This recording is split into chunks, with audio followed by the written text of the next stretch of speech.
നിങ്ങൾ കാട്ടാളന്മാരാണ്. അട്ടെ നിങ്ങൾ എന്താ ഇപ്പൊ ഇവിടെ നോക്കുമ്പോ ഒരു 4-5 കാട്ടാളന്മാരും ഒരു കാട്ടാളത്തി. അവര് ആ പ്രഭാതമായപ്പോ വനാന്തർഭാഗത്ത് അന്നന്നത്തെ ഭക്ഷണം ഇല്ലേ, മൃഗങ്ങളെയൊക്കെ വേട്ടയാടി അതിന്റെ മാംസം ഭക്ഷിക്കുക, കായ്ക്കനികള് ഫലവർഗ്ഗങ്ങൾ ഇതൊക്കെ ഭക്ഷിക്കുക, അങ്ങനെയൊക്കെയാണല്ലോ അവരുടെ.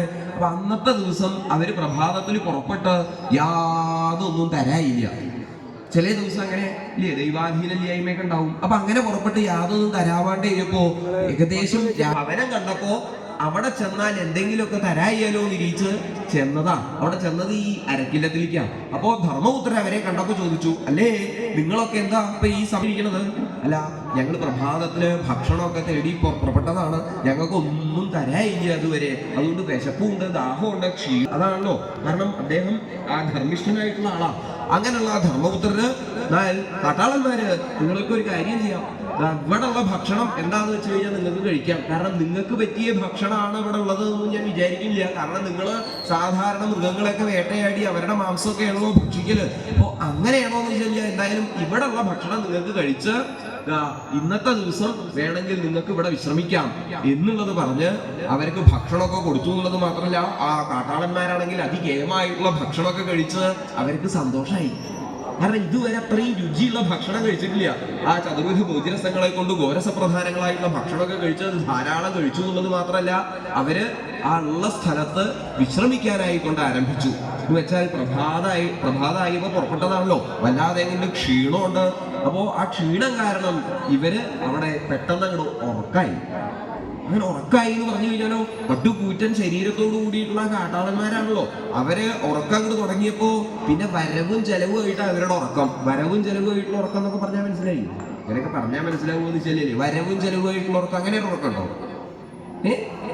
അങ്ങനെ ഉറക്കത്തിനെ കുറിച്ച് കേട്ടിട്ടുണ്ടോ? എല്ലാവരും കിടന്ന് ഉറങ്ങല് പതിവുണ്ട്, പക്ഷെ കൊള്ളുന്നില്ല. ചില ആളുകൾക്ക് വരവ് കൂടുതലാവും, ചെലവ് കുറവാവും. ചില ആളുകൾക്ക് ചെലവ് കൂടുതലാവും, വരവ് എന്ന് വെച്ചാൽ എങ്ങനെയാ, വേറെ ഒന്നുമില്ല, കടന്നു കഴിഞ്ഞാൽ ചില ആളുകൾ ഇങ്ങനെ ഉണ്ടാവില്ല. എന്താ, ചില ആളുകൾക്ക് ഇത്ര ഉണ്ടാവും. ചില ആളുകൾക്കാണെങ്കിൽ ഇത് കുറച്ചു നേരം കേട്ടപ്പോ പട്ടുകൂറ്റൻ ശരീരത്തോട് കൂടിയിട്ടുള്ള ആളുകൾ ഉറങ്ങാൻ കടന്ന് ഇങ്ങനെ ശബ്ദം കൂടി ഉണ്ടാക്കിയ ഇത് ഇല്ലാത്ത ആളുകൾക്കാണല്ലോ ഇതിന്റെ ബുദ്ധിമുട്ട്. ഒപ്പം കൂടി കടന്ന് മരിക്കുന്ന ആളുകളാണെങ്കിൽ വിരോധമൊന്നും ഇല്ലല്ലേ, എന്നാ എന്താച്ചാ ആയിക്കോട്ടെ എന്ന് വിചാരിക്കാം. അതല്ലാത്ത ആളുകളാണെങ്കിൽ നല്ല വൈഷമ്യം ഉണ്ടല്ലേ, അനുഭവമല്ലേ? പല ആളുകൾക്കും ഉണ്ടാവും അനുഭവം ഉള്ളത്. കാരണം എന്താ, സമാധാനമായിട്ട് ഒരു ദിക്കിൽ ചെന്ന് കിടക്കാന്നിരിക്കുമ്പോഴാവും അപ്പുറത്ത് കിടക്കണം തുടങ്ങും. എന്താണോ അത്, എത്ര ദിവസമായി ഞാൻ ഉറങ്ങിയിട്ട്, ഇവിടെ അതന്നെ ഉണ്ടായത്. ഏത് ഇവര് വരവും ചെലവുമായിട്ട് അതികേമായിട്ടുള്ള ഉറക്കം തുടങ്ങിയപ്പോ ഈ പാണ്ഡവർക്ക് ഉറക്കമൊന്നും വരാണ്ടേ ഇനിയിപ്പോ എന്താ ചെയ്യാന്നുള്ളത് ആലോചിച്ച് നിൽക്കുമ്പോഴാണ്, എന്നാ ഒരു കാര്യം ചെയ്താലോ, ഇവിടുന്ന് രക്ഷപ്പെടാൻ പറ്റിയിട്ടുള്ള സന്ദർഭമാണ് തോന്നുന്നത്. കാരണം ഈ സമയത്ത് ഇവിടുന്ന് ആ ഗുഹാമാർഗം അങ്ങനെ രക്ഷപ്പെടുക. കാരണം ദുര്യോധനൻ ഇനി എപ്പോഴാ ബുദ്ധി പ്രയോഗിക്കുക എന്നുള്ളത് നിശ്ചയില്ല. അരക്കിട്ടലത്തിന് തീ കൊടുക്കാൻ വേണ്ടിയിട്ട് ഏത് സമയം തെരഞ്ഞെടുക്കുക എന്നുള്ളത് നിശ്ചയില്ലല്ലോ. അപ്പൊ ഇനി വലിയ താമസമില്ലാതെ കൊണ്ട് ദുര്യോധനൻ ആ കുബുദ്ധി പ്രയോഗിക്കും എന്നുള്ളത് ഇവര് മനസ്സിലാക്കിയിട്ടുണ്ട്. അപ്പൊ എന്താ വേണ്ടത്? വേറൊന്നുമല്ല, ഇവിടുന്ന് രക്ഷപ്പെടണമെങ്കിലോ ഇത് തന്നെ അതിന് പറ്റിയ സമയം. അവരെന്ത് ചെയ്തു? ഭീമസേനൻ ആ ജ്യേഷ്ഠനെയും അമ്മയായിട്ടുള്ള തൻ്റെ കുന്തിദേവിയെയും സഹോദരന്മാരെയും ഗുഹാമാർഗം പുറത്തേക്ക് എത്തിച്ചു ആ ഭവനത്തിന്റെ ഉള്ളിൽ നിന്ന്. എന്നിട്ട് ഭീമസേനൻ തന്നെ എന്താ ചെയ്തത്? ഒരു കടക്കൊള്ളി എടുത്ത് ആ ഭവനത്തിന് അങ്ങോട്ട് തീ കൊടുത്തു. അങ്ങനെ ആ അരക്കില്ല മുഴുവൻ ദഹിച്ചു, ആ അഗ്നിയിൽ പെട്ടിട്ട്. ഇങ്ങനെ ദഹിച്ചു എന്നുള്ളത് മാത്രമല്ല, ആ 4-5 കാട്ടാളന്മാരും ഒരു കാട്ടാളത്തി ഉണ്ടല്ലോ, അവരുടെയും കഥ കഴിഞ്ഞു. കഷ്ടം. പിറ്റേ ദിവസം പ്രഭാതമായപ്പോ എന്താ വാർത്ത?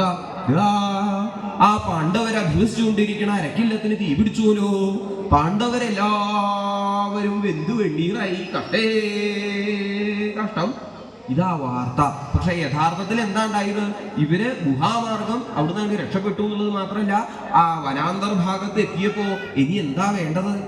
കാരണം ഇനി ഇങ്ങനെ പോയി കഴിഞ്ഞാൽ ദുര്യോധനൻ അറിയും നമ്മളെല്ലാവരും രക്ഷപ്പെട്ടു എന്ന്. അപ്പൊ എന്തു വേണം? വേഷം മാറി എവിടെയെങ്കിലും ദുര്യോധന്റെ കണ്ണിൽ പെടാതെ കണ്ട് അധിവസിക്കുക എന്നുള്ളത് കണക്കാക്കി. വേഷം മാറുമ്പോ എന്ത് വേഷാ വേണ്ടത്? ഇവര് കണക്കാക്കി ബ്രാഹ്മണ വേഷത്തെ ധരിക്കുക നല്ലത്. അങ്ങനെ ആ ബ്രാഹ്മണ വേഷം ധരിച്ച് വനസമീപ പ്രദേശത്ത് ഏകചക്ര എന്നു പേരായിട്ടുള്ള ഒരു ഗ്രാമം, ആ ഗ്രാമത്തില് ഒരു ബ്രാഹ്മണോത്തമനായിട്ടുള്ള ഒരു വിദ്വാൻ, അദ്ദേഹം അതികേമനായിട്ടുള്ള ആളാണ്, വേത്രകീയൻ എന്ന പേര്. അങ്ങനെ വേത്രകീയൻ എന്ന പേരായിട്ടുള്ള ബ്രാഹ്മണോത്തമന്റെ ഭവനത്തില് അവര് ആ വേഷപ്രച്ഛന്നരായി ബ്രാഹ്മണ വേഷത്തെ ധരിച്ച് ഭിക്ഷയൊക്കെ യാചിച്ചു കഴിഞ്ഞുകൊണ്ടിരിക്കുക. കാരണം എന്താ, ഗ്രാമത്തിൽ അധിവസിച്ചുകൊണ്ടിരിക്കുന്ന സമയം എവിടെ, വേത്രകീയൻ എന്ന് പേരായിട്ടുള്ള ബ്രാഹ്മണോത്തമന്റെ ഭവനത്തില്. അതാണ് തേഷു വിപ്രഗേഹേ നിവസൽസു സൽസു. അവര് ആ വിപ്രഗേഹത്തിങ്കിൽ അധിവസിച്ചുകൊണ്ടിരിക്കുന്ന സമയം, ആ ക്ഷത്രിയരായിട്ടുള്ള പാണ്ഡവര് ഒരു ബ്രാഹ്മണ ഭവനത്തില് അധിവസിച്ചുകൊണ്ടിരിക്കുന്ന സമയം എന്ന് പറയാൻ കാരണം, അങ്ങനെ ആ അധിവസിച്ചുകൊണ്ടിരിക്കുന്ന സമയത്ത് എന്താ ഉണ്ടായത് എന്നാണെങ്കിൽ വേറൊന്നുമില്ല.